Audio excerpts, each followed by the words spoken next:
So I've been asked to speak on the great Zen koan. Who am I? And it is really one of the greatest inquiries that we have as practitioners. And for me, it's been the single greatest inquiry in my own practice. I had a beautiful experience with Junpo, one of the first times I sat with him, where he walked me through when he did that koan a little differently back in the older days. Um, and he walked me through it in a way that really changed my life forever. And I've struggled as a writer to try to find a way to capture what he did because it was so interpersonal. Um, it was so subjective. It was so attuned to where it was. And so my hope today is that sort of no matter where we are on the spiritual path and in our insight, that this inquiry, this question, who am I, may help us to sort of reignite our practice and to integrate whatever we may have more into our day-to-day life. So when Jupo and I wrote The Heart of Zen, I interviewed him over a number of, I guess it was a number of weeks. And then he and I would go back and forth in the text, which was really fascinating. So he would sort of refine what he said, and we would dive down into a lot of detail in the book. And there's one quote in the book as I was checking it last night, and there's this great thing from that chapter, and he says, "Awakening isn't the great escape from your life; it's the great connection with your life." And it was just like, wow, that's so Junpo, right? Awakening isn't the great escape from life; it's the greatest escaping with life, the great connection to life, right? It's the great connection to life. So it's this question again and again: what is awakening, and what does it actually mean? So the way I've come to understand this is that, when we're born, we are quite self-evidently not a person when we're born. We're just an expression of the universe, the same as everything else. And we're born and we're given a name and we are given an identity by our parents, by our culture, by our teachers. And that identity includes our gender, it includes people tell us the way we are, our temperament. They tell us things like maybe we come from an intellectual family or a middle class family, um, or that we're Jewish or we're Irish or we're Italian or whatever we might be. We're Midwestern. Um, and so we grow up with this idea that we are a person and that this person is his name is Keith. He's from Philadelphia, comes from an Irish background, working class parents, all these stories, right? And we're told these things, but all of these things, all these sort of person-centric realities, most of them don't exist anywhere, right? They don't exist anywhere except in the realm of the mind and these sort of layers of self that we get enculturated with as we grow up. So I want to start just with that acknowledgement that we are all born people. We are not born people. We are made into people. And part of the spiritual path is when we begin to bend back and reflect upon that idea with the question, who am I? So because I don't want this to be a lecture or this to be philosophy, right? I would say like let's just sort of let everything go that we've learned over this course, and especially everything that we've learned in Zen. And let's let our eyes come closed for a moment. And I would just ask that everybody sort of energetically call back your energy from the day. So it's like wherever your energy has gone out to meet the world, just sort of invite it back into your body, back into your heart, back into your mind.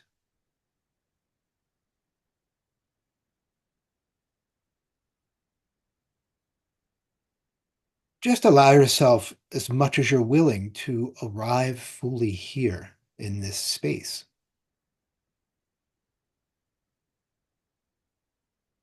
Bring awareness to your body, the places where you're in contact with the floor or the chair, the feeling of the fabric on your shoulders, on your legs.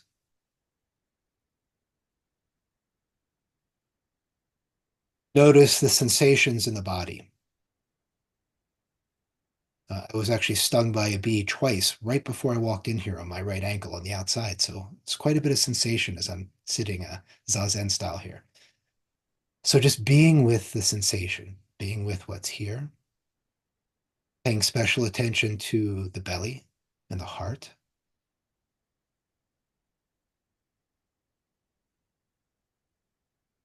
Noticing the quality of the emotional body in this moment. How do we feel? Maybe we don't feel much, just noticing that. And then noticing the mind, fast or slow, open, sluggish, judgmental.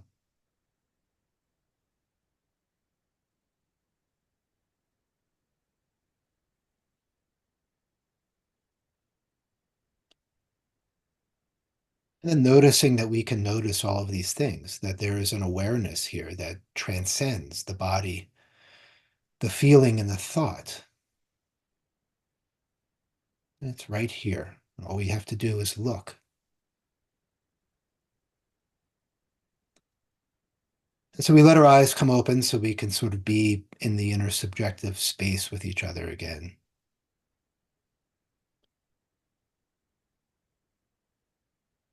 Just noticing what comes up as we sort of come back into connection with one another here.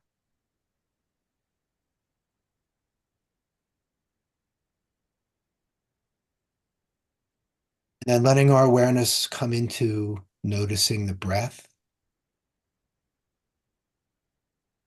and just allowing again the breath to be exactly as it is.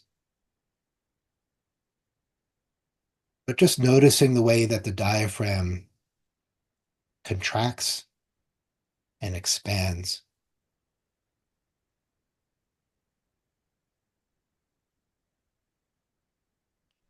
Noticing the breath going in and out. And then asking ourselves a very simple question, which is, who's breathing? Who is breathing?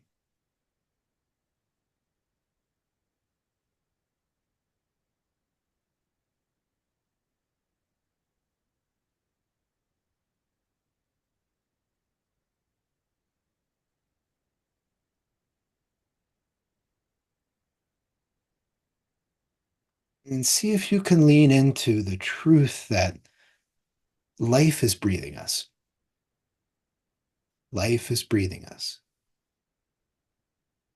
One day, each one of us will exhale and we will never inhale again. And this view, this unique view of ours, will collapse.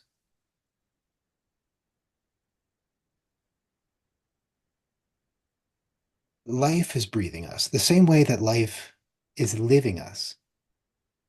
And if you doubt that, just look at your life, right? I mean, how much are we really doing versus life just sort of happens to us? Seems like we're living our lives. But if we were, our lives would probably be a lot different than they are. So life is breathing us, life is living us, life is thinking us, life is feeling us.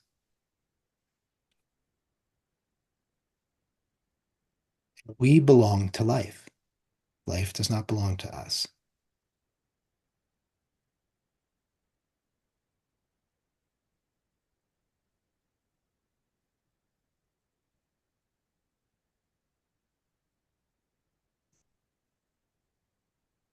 So as you all know, one of Junpo's teachings was that the ego is a process and not a self.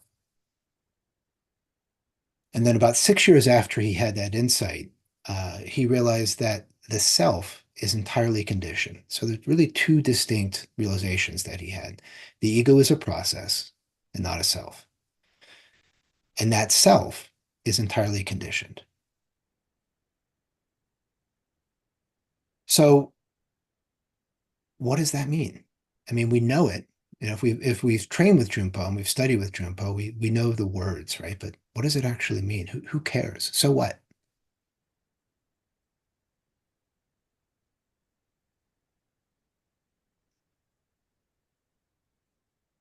The way that I've come to understand it is that for the self, for Keith, freedom comes to the self when we're free from the confines of society. And in awareness, freedom comes when we're free from the confines of the self. And that's the switch. So the self wants to be free from society, but awareness, we find freedom from the confines of the self.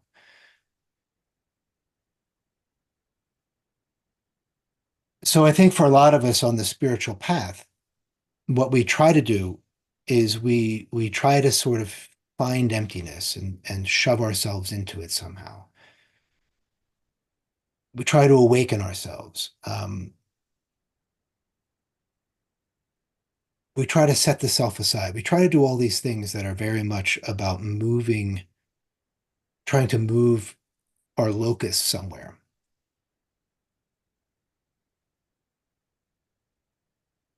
But this person-centric reality, this Keithness that got enculturated and put into me, it's always here. It will always be here. And what I've learned is an interesting trick is rather than putting attention onto emptiness, onto koans, onto counting the breaths, what's an interesting trick is to actually put your awareness on the self, the way we just did at the beginning of this practice. And so if we put our awareness right now onto ourself, onto the person-centric reality, onto my Keithness, what's here? So that's a lot easier than trying to find emptiness. It's like, my ego, myself, they're right here, even though they're conditioned, even though they're impermanent, they're right here. Just boom. Okay. So as we all sort of take a moment and we look at the self, what's here?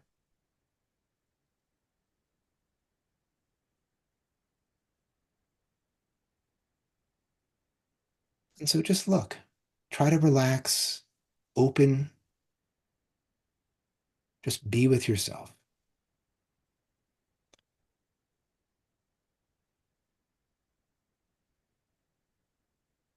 Feel the body being breathed.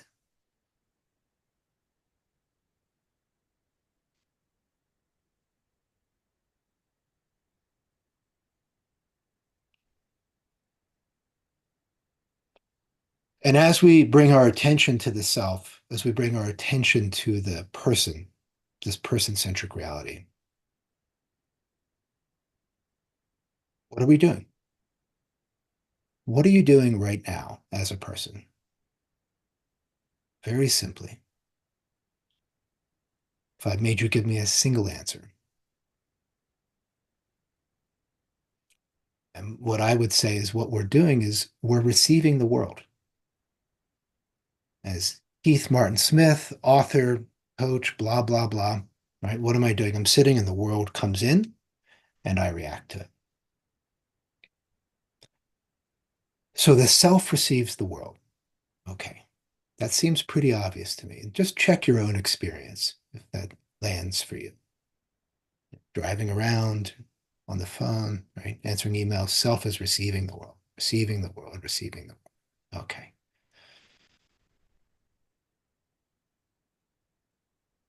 So who receives the self?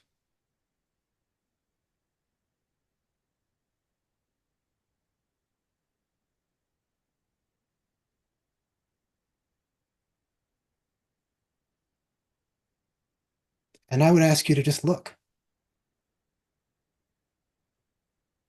Your person-centric reality is receiving the world. Who is receiving you?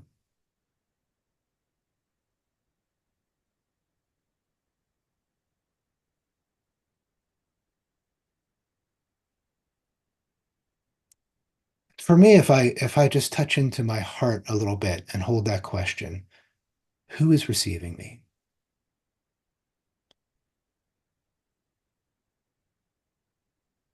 Then the answer to the question, who am I, becomes much clearer, much faster.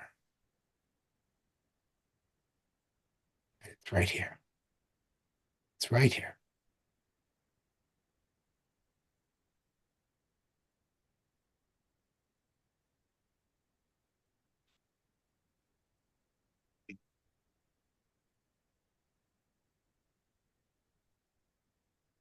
And so the trick is if we can just sit in the mystery of this, sit in the mystery of emptiness, of awareness, the awareness that existed before time or space or place, that receives us fully.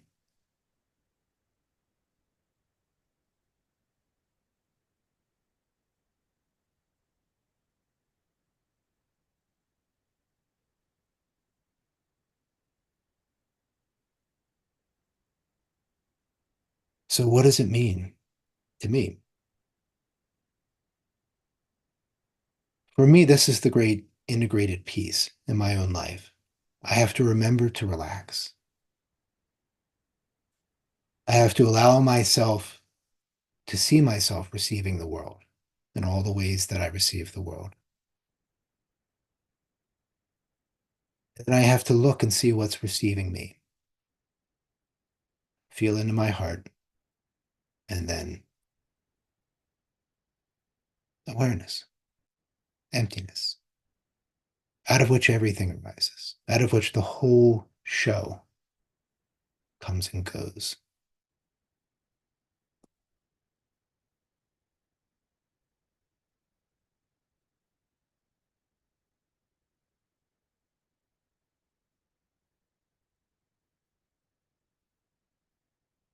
I think that's enough.